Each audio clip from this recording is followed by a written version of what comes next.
Hello everyone, সবাই কেমন আছেন? পৌমান্না দাস ব্লগে আপনাদের অনেক স্বাগত। আজ শুক্রবার, বেলা এখন 12:30 বাজে। তো আমি এখন রেডি হয়ে নিচ্ছি, যাবো একটা পুজো বাড়িতে। তাই জন্য আমি একটা সাদা আর একটা গোলাপির কম্বিনেশনের শাড়ি পরেছি। এই শাড়িটা দেখে সবাই চিনতে পারছেন, এটা একটা সময় অনলাইনে খুব পাওয়া যাচ্ছিল। তো আমার ভীষণ ভালো লাগছিলো, তাই আমিও একটা কিনে নিয়েছি।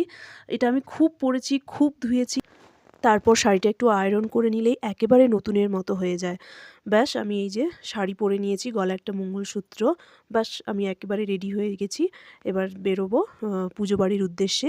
যেই পুজো বাড়িতে যাবো সেটা হচ্ছে যে সাউথ ইন্ডিয়ান একজন ম্যামের বাড়িতে যাবো। তো উনি হচ্ছেন যে সাউথ ইন্ডিয়ান। তো ওনাদের মহালক্ষ্মীর পুজো হয় শ্রাবণ মাসের একাদশীতে। এই একাদশীটাকে ঘি একাদশী বলে, ইউপিতে বলে ঘি একাদশী। আর এই একাদশীতেই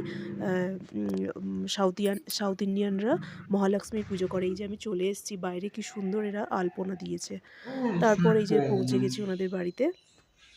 বাড়ির বাইরে আলপনা দেওয়া ছিল, আর বাড়ির ভেতরে এই যে মহালক্ষ্মীর পুজো হচ্ছে।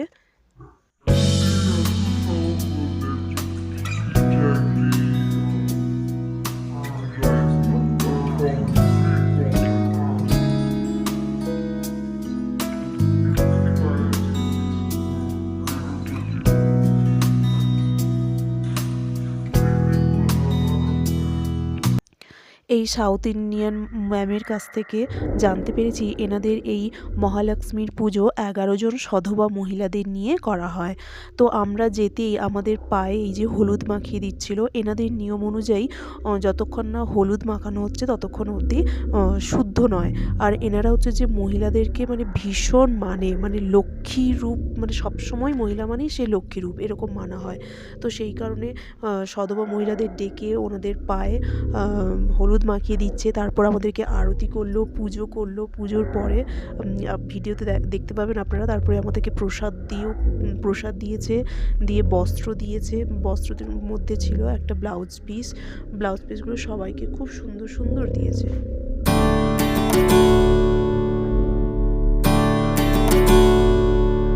আমি এই প্রথমবার সাউথ ইন্ডিয়ানদের মহালক্ষ্মীর পুজো দেখছি। আর আমাদের বিড়লাতে যেহেতু বিভিন্ন রাজ্যের মানুষ রয়েছে, যেমন বিহার, ইউপি, সাউথ ইন্ডিয়ান, বাঙালি, এরা বিভিন্ন রাজ্যের যেহেতু মানুষ রয়েছে, সেহেতু এদের ট্র্যাডিশনও আলাদা।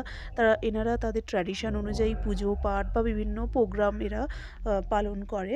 আর এই যে দেখতেই পাচ্ছেন আপনারা, আমাদেরকে আরতি করার পর পায়ে হলুদ মাখানোর পরে আমাদেরকে প্রসাদ দিচ্ছে। আর এনাদের নিয়ম অনুযায়ী একটা বস্ত্র দিতে হয়, তাই আমাদেরকে একটা করে ব্লাউজ পিস দিয়েছে। খুব সুন্দর সুন্দর কালারের ব্লাউজ পিসগুলো হয়েছে।